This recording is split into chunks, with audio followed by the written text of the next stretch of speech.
This is brought to you by the Location 1 Building, 1734 East 63rd Street.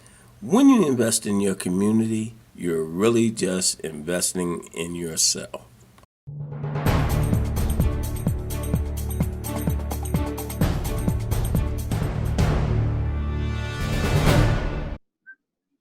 Carlos Nelson with What's Up Kansas City, and today we have one of the city council members on representing the first district. Who do we have here? I am Kevin ONeill, Carlos, and I represent the first district at large, which is the Northland. Hey, Councilman, tell our audience a little bit about your personal history so that my audience to know a little bit more about who Kevin ONeill is. Sure. I grew up here in Kansas City, south of the river, over by 55th and Troost. I went to St. Francis Xavier on 51st and Troost, and went to Bishop Hogan at 64th and Paseo. And I started at De La Salle, and you're probably old enough to remember that with me. And then it closed, and I went and finished my high school at Hogan. Then I went up to Benedictine College up in Atchison, Kansas, played football. And what you play? I was a defensive end. All right. I wasn't very good, but I was slow. But at least you was there. So I grew up with 7 brothers, an Irish Catholic family, and still consider those 6 guys my best friends. And I now live up north. I represent the Northland, but I'm an at-large candidate, so I represent the whole city. I've been lucky, in life. I have a merged family of 5 kids, and that's who I am. Oh, and I also— Off camera, we talked a little bit about your profession, and right. That's what I wanted you to talk to our audience. How did you get in that, and how did that translate into you dealing in the political arena? About 30 years ago, I determined, or others determined, that I wasn't fit to be hired by work for other people. So I learned quickly that I'm probably better off starting my own deal. And an opportunity came to buy the Labor Beacon newspaper that had sunken pretty low. It had about 1,200 subscribers. It wasn't wasn't very well run. And so I bought it for a pretty good price, and I decided that's something, and I fell in love with it. And I just, I will tell any young person that, when you fall in love with something, you don't have a job, you have an avocation, and you don't have to worry about being invested in it, because if you love it, you're going to be. And so I loved it, and I got to, I've spent the last 30 years publishing that paper and gotten to know a lot about labor, have still sit at the AFL-CIO table and the building and trades table, and I work with labor issues on a daily basis. So, luckily enough for me, my wife retired about a year ago, and started helping me with the paper. So I've been able to do this job as a city councilman, as well as keep the paper going, because it's an important voice in an industry that doesn't have a voice. So right, and it's a dying voice. And it's a dying industry. If somebody asked me what are you going to do? I'm going to get in unions and newspapers. Well, in 2020, that probably doesn't sound near as good as it did in 1990. Oh, shoot. The AFL-CIO and all of those labor, because telling my age at 69, yeah. And I'm from New York, but I've been in Kansas City since 78. Oh, wow. I'm saying those labor unions and my generation, major, because the corporations have you working for a penny a day. Yeah, and a lot of the younger people, I don't think, understand the voice that a union has. The media tends to publish the bad things, and I get it, but there is the problem with the world is there's always bad people that do bad things with good things. Right.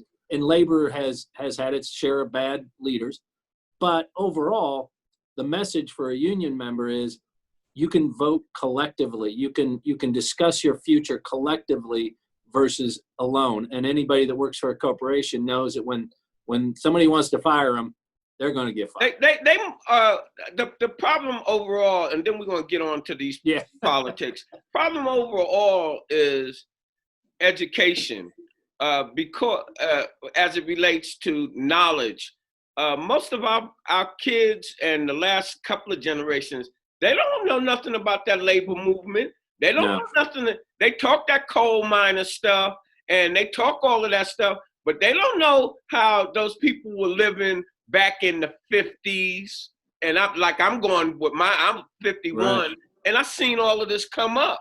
And I seen what big business will do for the average guy. And it's not like they all wrong either, but Right. if Yeah, you knew what the history was, you know that labor unions, they got a history, a bad history too, but they represent the people.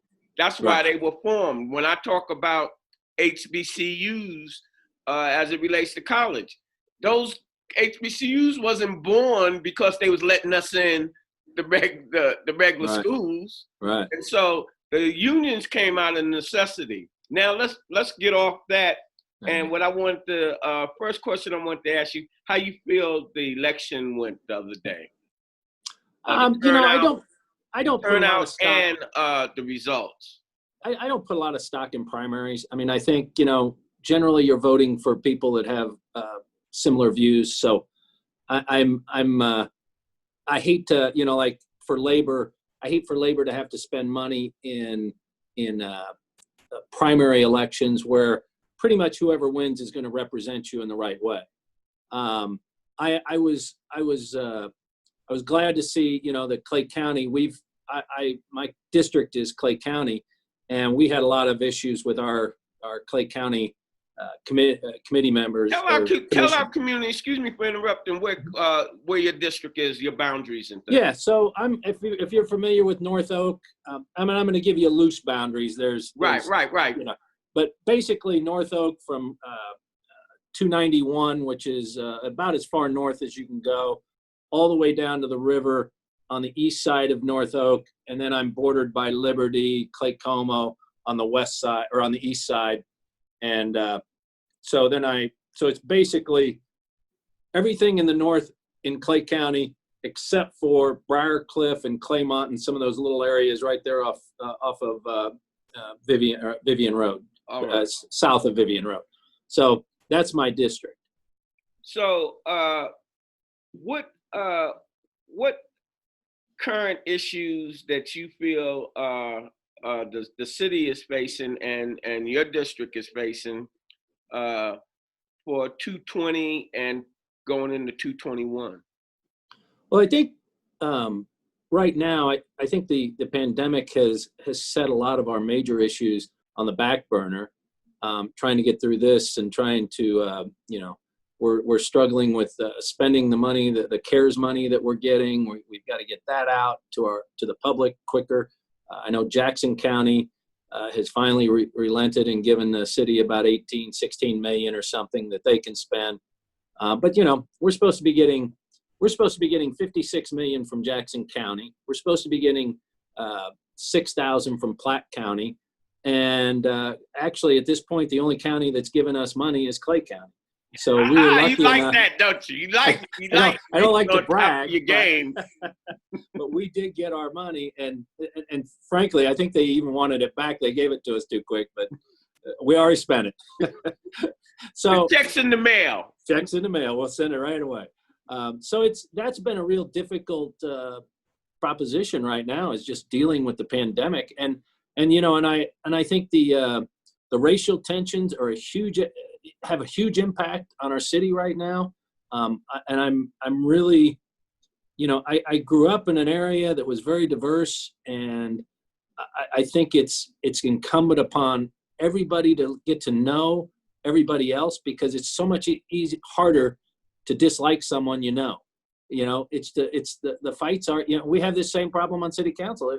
If you don't get together and talk to each other, you start making implied biases. And that's what I was going to hold it. That's what I had Melissa Robinson and Raina Park Shaw on about 2 weeks ago.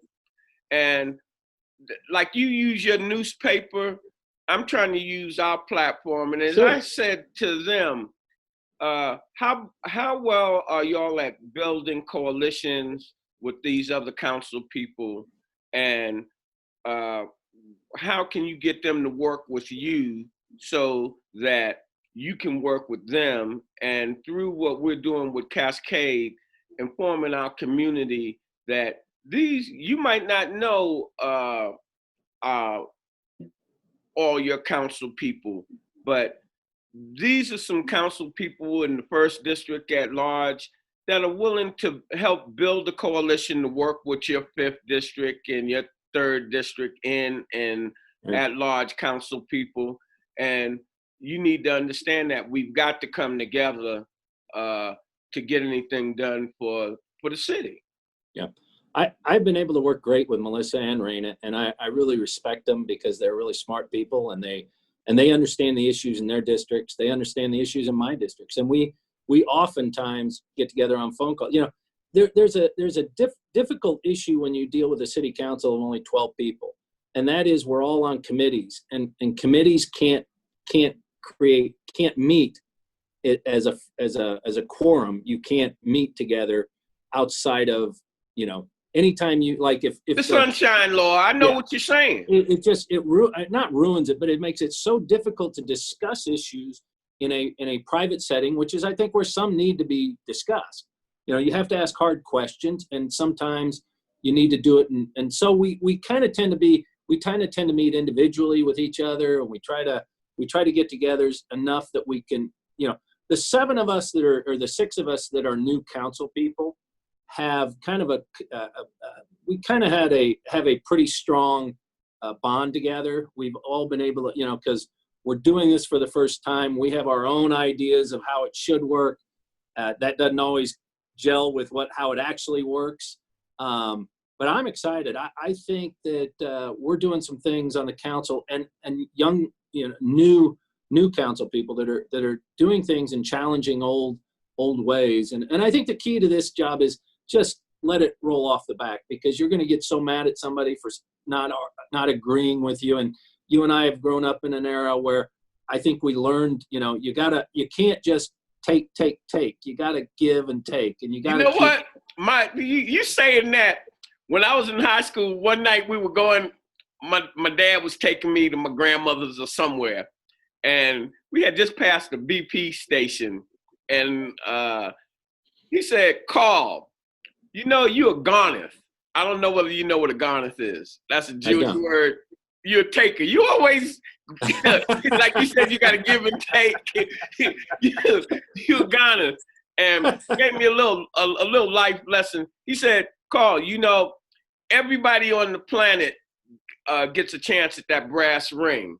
Right. Whether they take that chance is a horse of another color." Right. And that is so true.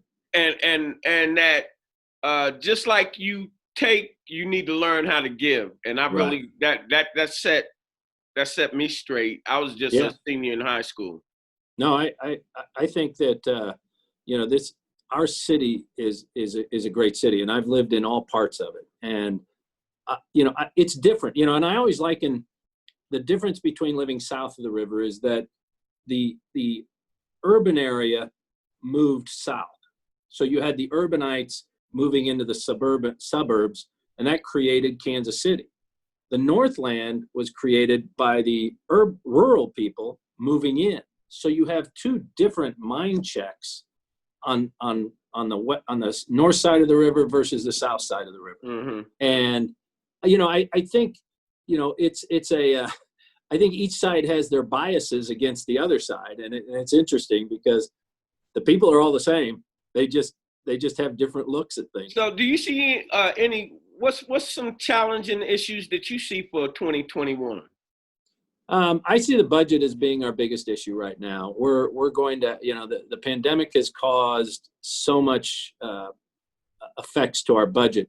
We won't see those until the beginning of 2021 budget. Right now, we're still working on the 2020 budget. Anything else? Yeah, I mean, I think there's a huge opportunity here to reinforce the jobs situation in Kansas City, to make, I think KCI is, my personal belief is we need a KCI committee. I think there are so many things going on out there. They don't have a committee?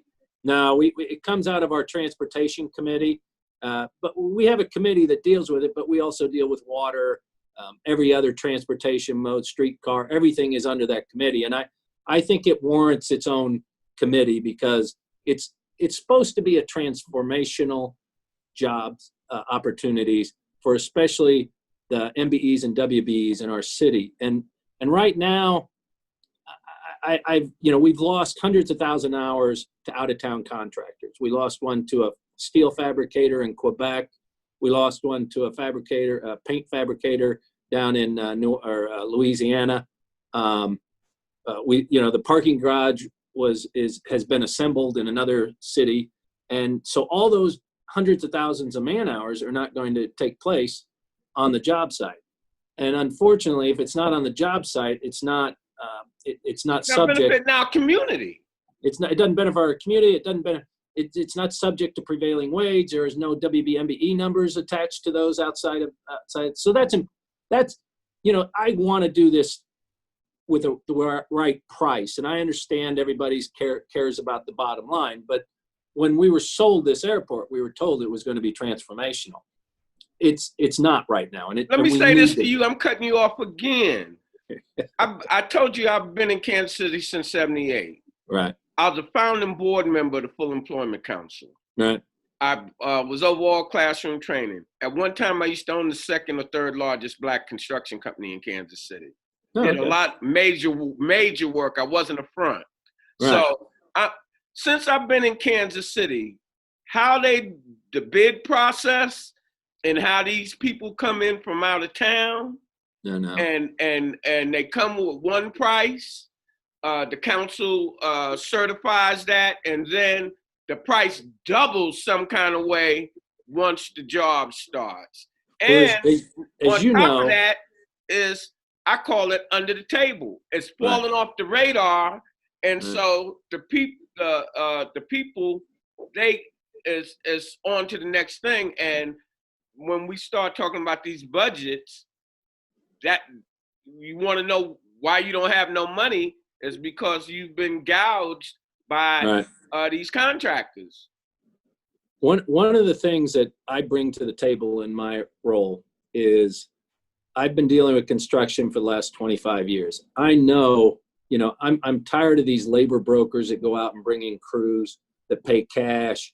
They pay one guy and he distributes the money to other guys. And we have hundreds of city jobs. You've been around the corner about 20 times. Yeah.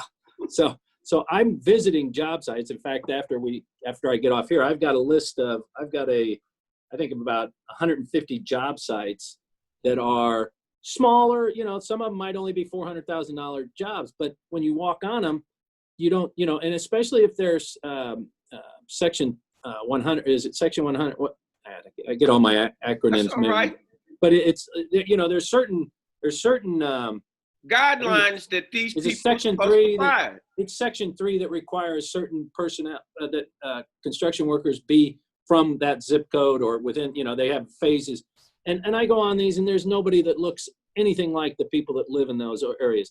And so I bring those to the attention of our procurement people who are taking these bids, and I try to make the HRD department go harder on some of these smaller jobs. They love the airport because it's big and shiny. They love the big jobs. But, I was on a Paseo Gateway project, which is a low-income housing project. And I found that the contractor was paying cash out. He was paying, it was a prevailing wage job that he was paying $25 an hour to electricians. He had 1099s that were working. He had crews of workers that had there's 2 or 3 major labor brokers in the city that they can tell you they'll get you 20 guys and they'll put up the siding and they'll do the 3 scopes of work and they will do it, and you just have to pay like $20 an hour and you give it to that guy and he goes out and gives them 15 and keeps 5 or 2 or whatever. those are the kind of abuses that we have to stop. And again, what are our officials that are in that position? Because as I said, when I was in construction, the castle on Vine, I blocked that up for the city for $100,000, right? Yeah. And it was Davis Bacon, right. And they tried to hold me accountable for something a subcontractor had done. Right. And I just think the whole system stinks, and it needs to be revamped. And not just that system. I think most of the systemic systems in America need to be recalibrated and looked at. And you've got to put things in place that have teeth. Yeah. That if you break this rule, you won't be bidding in Kansas City for 5 years. Actions have to have consequences, and to your point, I think one of the things we have to do is make generals or general contractors more accountable for their subs, because if you're going to hire a crappy sub and then not take ownership of the work they're doing, then you deserve to be punished as well. But right now, they don't have anything like that in place. So the most GCs are just hiring the cheapest bid. And instead of looking at things as, is this good for the community? Is this good for the workers? No, is this good for me? And then they break them little small contractors that. Oh, yeah. Hold their money. And they won't pay them, and they'll find reasons. Yeah, it's terrible.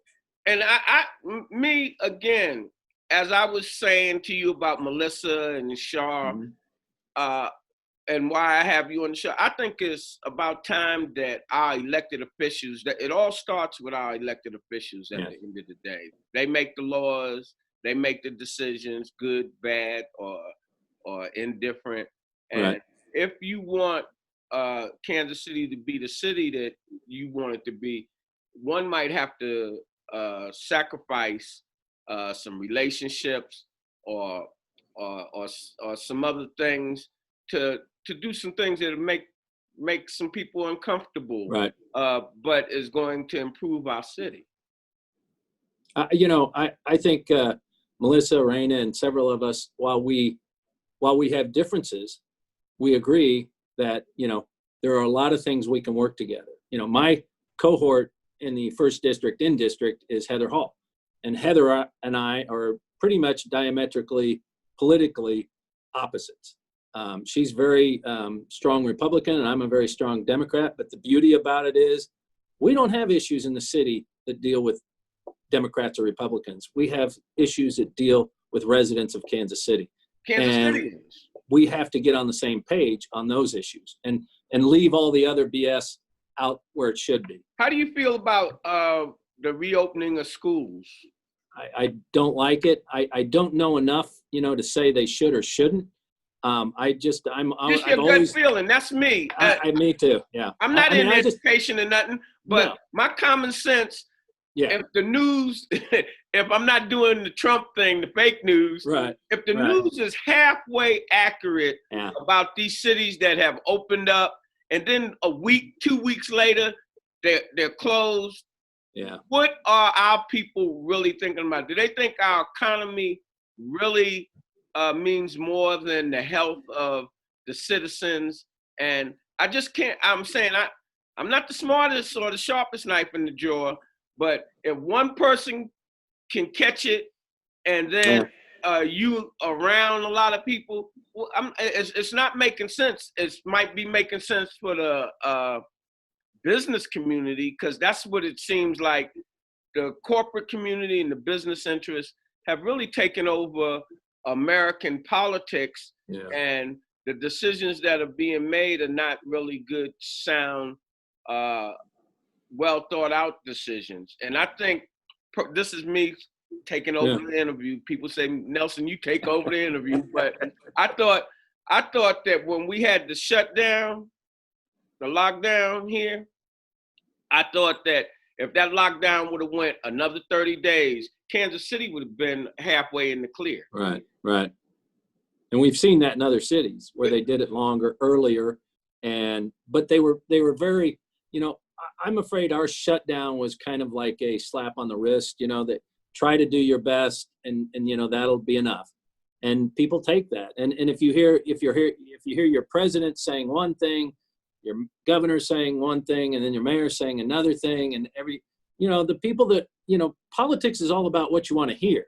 And so if the president's saying one thing you want to hear, you're going to listen to him. If the mayor is somebody you want to hear, you're going to listen, so everybody has a different source of where they get their, fake news or whatever you want to call it. Tell me this, how do you feel about the feds coming here? I didn't know much about it, and I don't know what they're doing. I understand that they're working with local police on, solving murders and stuff like that. We have an issue here that, we have more murders than pretty much any other city in the country right now. And a lot of it is revenge. A lot of it is spontaneous. A lot of it is, I don't know how you solve it. I do. Well, everybody has an idea. Let me say this. I say this all the time. African Americans, and I call myself part of the diaspora, we have been redlined across the board, redlined in housing, redlined in schooling, redlined in business, just across the board. We've been at the bottom of the pot. Now, Right. If you take 100 rats and you put them in a box and there's nothing in that box but them, and then you throw some economics, you throw a piece of cheese in there, they're going to kill each other over that piece of cheese. Sure. And Sure. most of the problems that you have in life, how the world has become more materialistic, you've got all these youngsters in a real bad situation, because I call our community almost a big ghetto when you redline. And then you have all the advertisement, Nike, cars, diamonds, Right. this, that, and you can't afford to do anything. The slightest thing sends you over the top, and then you're not being educated, and then you don't have any enough males in the home. And all of that was done systematically through government policy. And then people say, well, I don't know what the problem is. All Yeah. right. No, you don't want to know what the problem is. You don't want to fix the problem. But Because the problem isn't you. right. You know what I mean? If There it you doesn't affect you, it doesn't. And I always say, I used to even be down, why they kill? But you are only a product of your environment. I agree. And since and you are in the paper business, the majority community has owned 99 and 900% of every form of communication on this planet. Right. And since you came out your mother's womb, you have been programmed like Pavlov programs them dogs. And especially in our community, African Americans, they won't even, a lot of them will not even protect their own interests, because they know you say this on the job, you might not be working there. Right. Right. And I'm saying we're in a real difficult situation. And as I tell the majority community, it's really not our problem. We don't have the levels of power Right. to pull. Right. It's y'all have got to look at yourself and say, I didn't do all these things to these people, but I'm benefiting and I can do something to try to deal with that. Right. I'm in that conversation. Well, it's interesting because I do, I have a majority white district, obviously. And it's interesting because I get a lot of guys coming up to me and saying, well, that's not fair. They're blaming us, or, the minority community wants this, or and I look at it as, here we are sitting out in our lily white suburbs. We've got everything we want. And we have walked away from the problems of the city because we're out in the suburbs. And that's why I think in the past, that's why a lot of people move out to the suburbs. Better schools, just better houses. And everything, I'm saying everything. housing. Right. But that's what I was saying earlier. It had there was decision made by big business Yeah. and government, and if you look at how laws were made on housing, you couldn't, and right after the war, the GI Bill, and how the suburbs were set up, and the suburbs were set up systematically through the government, and Right. and who could move in, who could get loans, and all of that. But if one wants to put their head in the sand and don't look at that, then that's what creates all the problems. People like Floyd, it's not Floyd. The world is recognizing that there's a real big division between the haves and the have-nots in the justice system, in the financial system, and the world is tired of it. Right. No, I kind of often look back at my, I was lucky enough to grow up in a diverse area, and one of my best friends was this guy named Mike Faust, and he's a great athlete. We were good buddies. He had about 6 brothers, and I had 6 brothers, so we kind of had a lot in common. And I remember he'd come over to my house all the time, and we'd do our thing in high school and college. And I remember one time I had to go pick him up, and I had never been over to his house before. And at that point, I thought we were really good friends, and I thought I was, hey, I got a black friend, I'm a pretty cool guy. And I went over to his house, and I realized, wow, he lived in a 2-bedroom house with 6 brothers. His mom worked her ass off. His dad was in jail. I never knew that, and it was like when you talk about the differences in socioeconomic groupings, that was normal for him, but he loved coming over to my house because it was quiet. It was nice, Whole different thing. It was. And I realized at that point that, there are some people that it's a lot harder to get up the scales than it is for others like me. And so, I've always felt like it's important to understand perspectives from other people's views, not just yours. So tell me this, do you have any views on this police department situation, the city versus the state? Yeah, I'm going to go back to your earlier statement where, I think there is a systemic problem with the police departments, but I think it's a 2-pronged approach. I think, there's still a 78-year-old grandma over on 29th and Huntington, or hell, for 115th and Warnell, that needs protection. She doesn't want the police presence to be limited. But on the other hand, we have to find a way to address the systemic problems within most police departments. I am looking forward to that discussion amongst my colleagues, because I think it's going to be an ongoing discussion.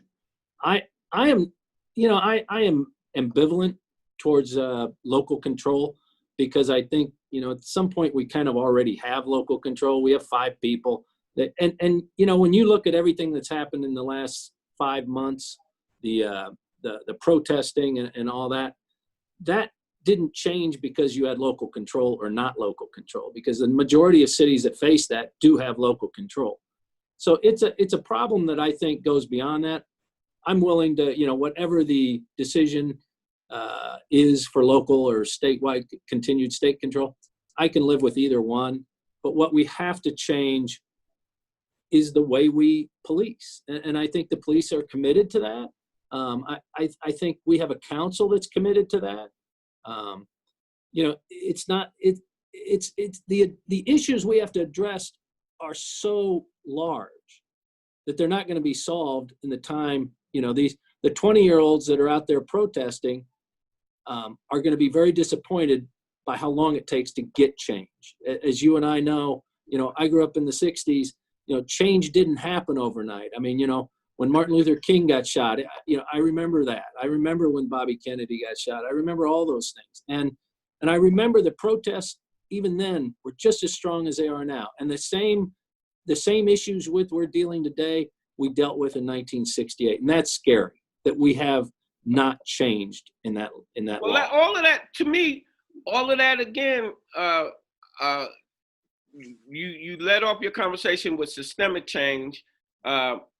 With the police department, I always am telling different people, I don't care who you are, fire all the police and every last one of them, and then you hire new.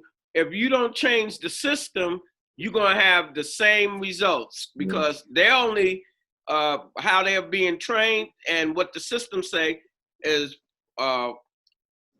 formulating how they do their job.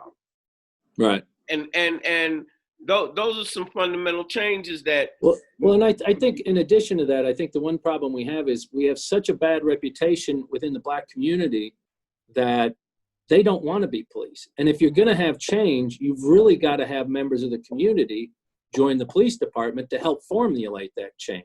So we have a kind of it's a double-edged sword. Well, again, all of that goes to me with the systemic racism. When I came to Kansas City, I coming from New York. Well, I'm from New York, but I was living in D.C. and Laurel, Maryland at the time. Shoot, I moved over to Sheridan Estates, and they were telling me, man, you can't go to Raytown. You go to Raytown and you Black, they're gonna stop you, and that type of stuff. And so that's what we've lived through. Let's get on to another subject. I want to go back to that airport stuff with minority participation. Where's that going right now? So we just introduced an ordinance last week that one of the major contracts over there was $100 million or an $80 million cement contract. And I was disappointed because they only had one minority or women-owned contractor on the winning bid, and she comes from one of the wealthiest families north of the river, and she was representing 27% or 26% of WBEs. And I argued against that because the losing bid, even though it was $1.5 million higher, included 10 MBEs that would make it would make an impact on their lives, having $1 million or $2 million or $3 million contract versus giving a $20 million contract to one person.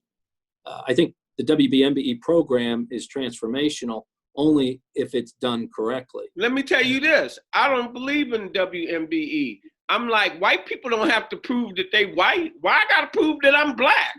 All of those, to me, in my 69 years, all of that type stuff is really to keep you out of stuff. And that WMBE stuff is the biggest sham this side of the Pecos, where I'm always saying most of the MBE stuff was really supposedly put together for Black people, just straight out.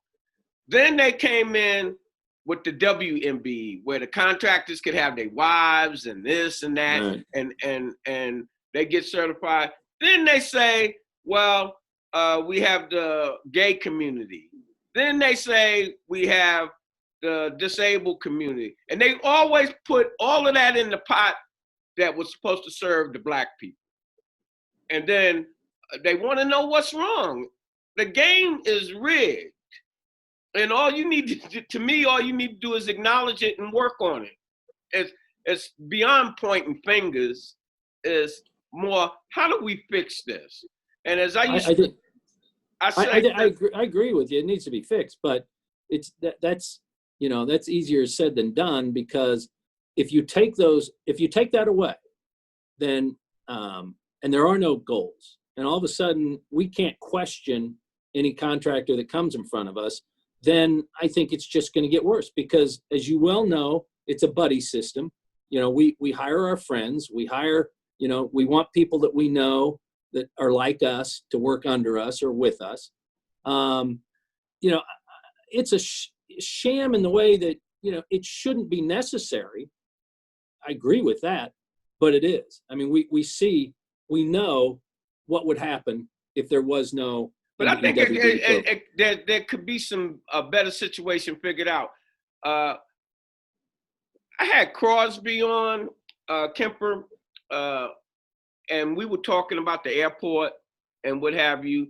And Crosby had man, that man is nuts. Crosby had went out, took pictures of the license plates and like you said, you go on the jobs. He said, none of them people, they from Oklahoma and they from here and there and what have you. And so. And we're subsidizing them. We're giving them it's taxes. killing our educational Right. system, Right. the taxes and stuff. Well, All we right. did work with Raina and I and Melissa and Heather have worked on a program that will help incentives and help the school district. We're trying to get it so that they can opt out of these things, so that all of a sudden the incentive agencies can't take that money, so they can't offer it. So we're hoping that gets some traction. What do you think about work in KC? You got to live in KC for city employees. I am totally for that. I think it's imperative that we have our police living in the city. I think it's imperative that residents that, people that work here should live here. If you don't, you can make the case that people, it controls people's freedoms. But to me, you can always get another job. You can always go somewhere else. But this is Kansas City, and I think we should be proud of it. And somebody can find any place to live in Kansas City. If you want to live in the suburbs, you can. If you want to live in the city, you can. If you want to live in the east side, Kansas west side. City's a beautiful. Totally. Let me tell you this. I don't know how I could have made it in New York in the financial situations raising my kids. And mine, I got 36, and I think Rosanna's like 41 or 42, and a 50-year-old. There's no way. I moved in the Sheridan Estates. That was like one of the first all blacks. That's funny. We have a Sheridan Estates up in Northland too. You do? All right. And there's no way for the dollar amount that and the everything. It was like 5-cent parking when I came here. Yeah. And I remember being at Raphael Hotel down on the plaza. I worked there while I was in college on summers. Mm-hmm. And these guys would come in with their wives. They were being transferred from New York, Connecticut, LA, or whatever. And they'd be miserable. They walk in the hotel just depressed and down. And then a week later, when they were checking out, they were the happiest people in the world because they just found out they could buy a mansion with their new budget. Oh, boy. No doubt. Because when I was younger, my brother-in-law, Leon, they were one of the first houses built out in Verona Hills. Yeah. And I'm saying what he built would have cost about $2 million in New York, easy. Yeah. And but Kansas City slowly but surely is turning like the rest of the country, where it's kind of a little bit of pressure on you to raise a family and get a good education and what have you. The other thing on this education thing, if the city doesn't do something to help with the public school system, all them condos and what have you that they're building down there and they want young people to come, most of the young people that I've talked to, they have to make a choice of having good education for their kids or good housing. They can get both of that out in the suburbs. You move in the city, now you're talking about really paying for education if you're a young kid. Right, yeah. And so I think it behooves the city to try to help fix that. I do too. And I grew up, we lived in Brookside for a while, and it was people around there, they had money because they could afford to send them to private schools. But if they couldn't afford the private schools, then they moved to a suburb because they, education, but if you get a good example is if you get good education, for instance, Academy Lafayette or some of the other charter schools, man, you can't get in there because they're full. And, why can't we have 10 of those? We only have 2 or 3, Shoot, I'm more like, why can't we fix the public school situation? Well, that's what I mean. I mean, it's a charter school, but it's still part of the school system. And we need to have our public schools have the same impact. And I don't know why, I'm not smart enough to, it's beyond my pay grade as far as. What's happening with the city manager? He is a temporary, understanding. Ernest was appointed in December when Troy Schulte resigned and went over to Jackson County. Now we're at a position where, and I think truly one of the difficult things about hiring a new city manager right now is because anybody worth their salt is so engrossed in their own problems with their own cities, with the pandemic and the protest and all those issues, I just don't think there's a lot of people able to just get up and leave. So we're not getting a lot of, I think we've had applications. I think we've had 64 applications. And I don't think there's 3 or 4 that any of us can agree are worth interviewing. And that's disappointing, So what is it that you would have in closing that you would like to say to our Kansas City audience over here in the 5th and 3rd district? And then what do you have to say for your audience out there in the 1st district? Well, I think the biggest thing is like the city council. It's made up of a lot of diverse people with different needs. Everybody has a district need, and then we have city needs. I think it's important not to give up hope on us. I mean, I think it's easy to give up hope on politicians because we talk out both sides of our mouths, and we don't always do what we say we're going to do. I think it's important to hold us accountable. When we say something, we need to be held accountable to it. And I love Kansas City, and I know there's issues with it, but I think we're in a lot better shape than other cities. And right now, my great grandfather was a city councilman in 1916. What? And yeah, and I could stare at a headline is one of the headliners is ONeill screws up another vote. So I think be patient. I think there's a lot we can get done with this council, and I think the mayor is finding his feet, and he's a new mayor, and it's a year into it, and I think he's learning, and as we all are. Glad that you mentioned him, because that was another question that I fell off the daggone wagon. How well do you work with the mayor, and what do you think about the mayor? But you were answering that. Yeah, I like the mayor. I mean, I think he's a great guy. I think fundamentally we have some differences in how we would do things, but I'm encouraged he listens. I think I want to work with him. He's very intelligent. I think Quentin can be one of the more successful mayors in the country, which is going to give him a profile and a platform to go on a national basis. But you don't go anywhere unless you have some kind of resume that shows you're good at stuff. And, Tell me and this. that's what he has a chance to do. How important do you think this digital divide is? Because, with us having a digital company, and Kansas City want to be trying to place itself as a leader in technology and what have you, do you think we're doing a good job at supporting the technological part of the plan to bring Kansas City as one of the top tech companies in the country? Carlos, I'm 64 years old. Anybody that asks me about technology, I'm the last guy. I love everything we're learning. Let's face it. When was the first time you ever did a Zoom meeting before April of 2020? Hey, don't get me lying. I didn't. I didn't even know what a Zoom was a year ago from now. I'm fascinated with everying that we're doing. We now. talked earlier about the Apple product and the Mac, the PC product, and that's the whole thing to me in politics and what us, the older generation. How in our view, how do we hold on a minute. Sure.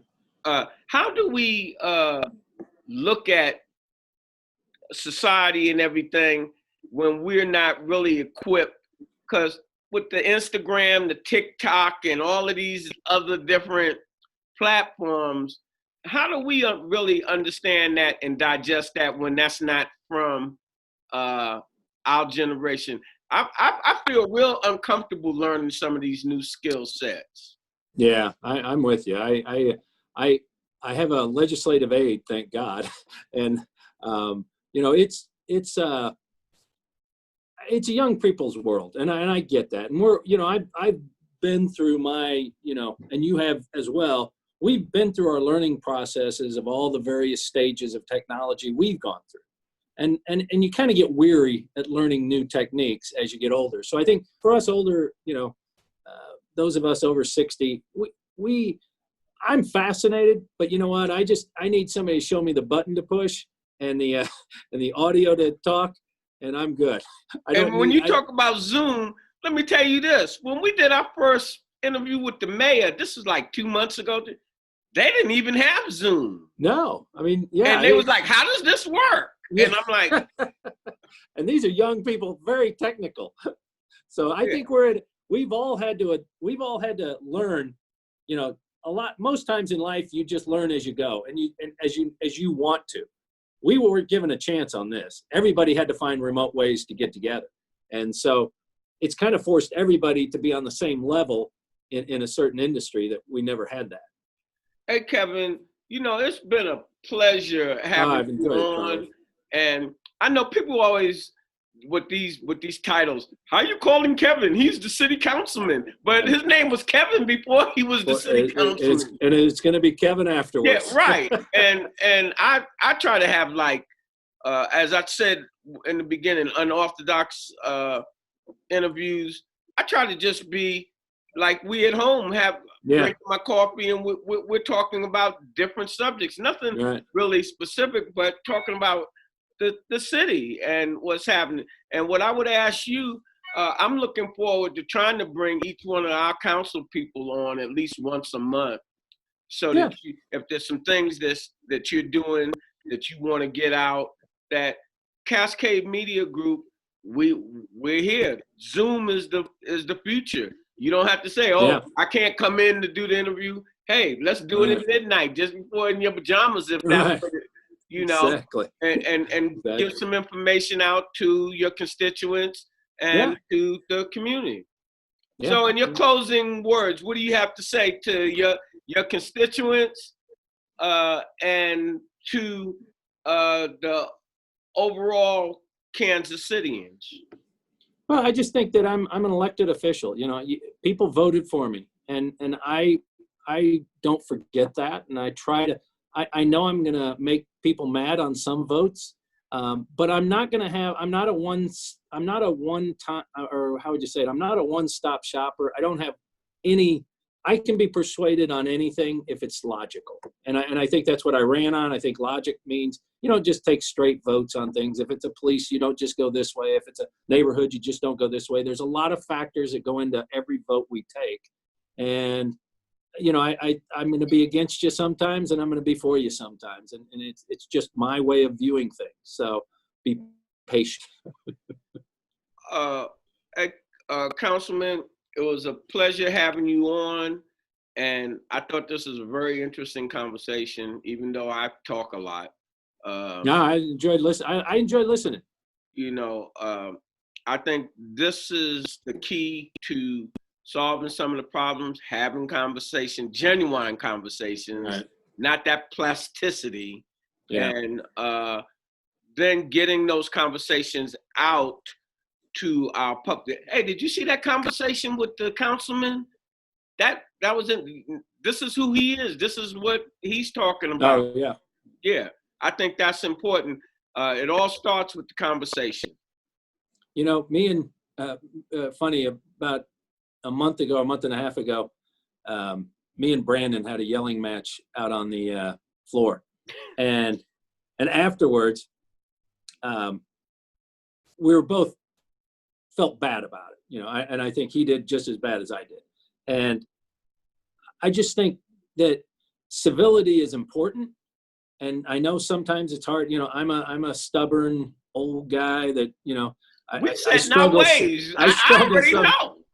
I struggle, with my way, but I love hearing the young people and dealing with their thoughts, and they show you such a different way of looking at things, and I think that's incredible experiences for us as older guys who have already experienced a lot. But it's different now.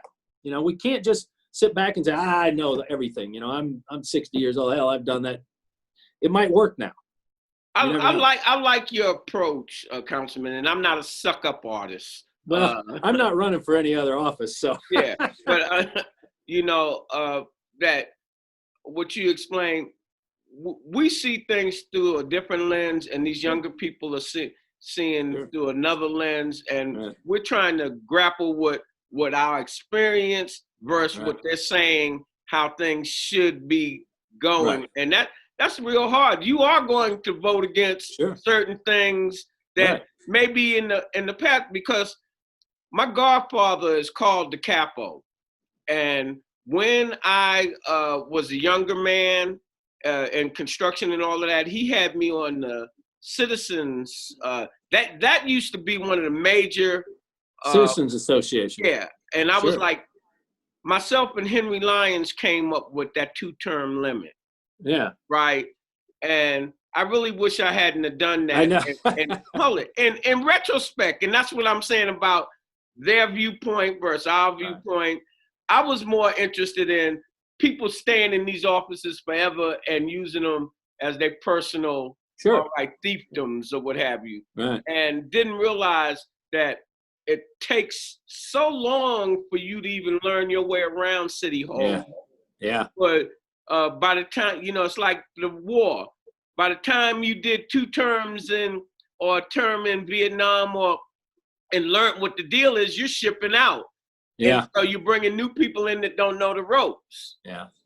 And that's a good point. I always look at, you had said something about earlier about the systemic issues we have with, politics and going up to the Congress and all that, and I always remember my dad told me, he said, one thing, son, is the rich people started off in Congress. The only people that could run were the rich people because they had the money and the power to get into office.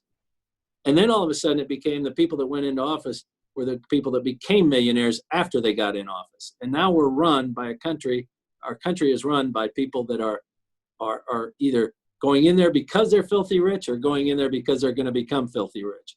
And that's obscene. When you can become a millionaire by going to Congress, something's inherently wrong with that. Well, the thing is, I think that we're on a course correction in 2021. I agree. And the pendulum sways this way. We're going to get back because of individuals like yourself that are seeing we got to do something, and we got to do something now. Yeah, no, I agree. Well, Carlos, thank you very much. I've enjoyed it, and I look forward to talking to you again. And if you ever out somewhere and you see me, please introduce yourself. No problem. Okay. Pleasure having you on the show, and we look forward to future engagement. Look forward to it. See you. Bye.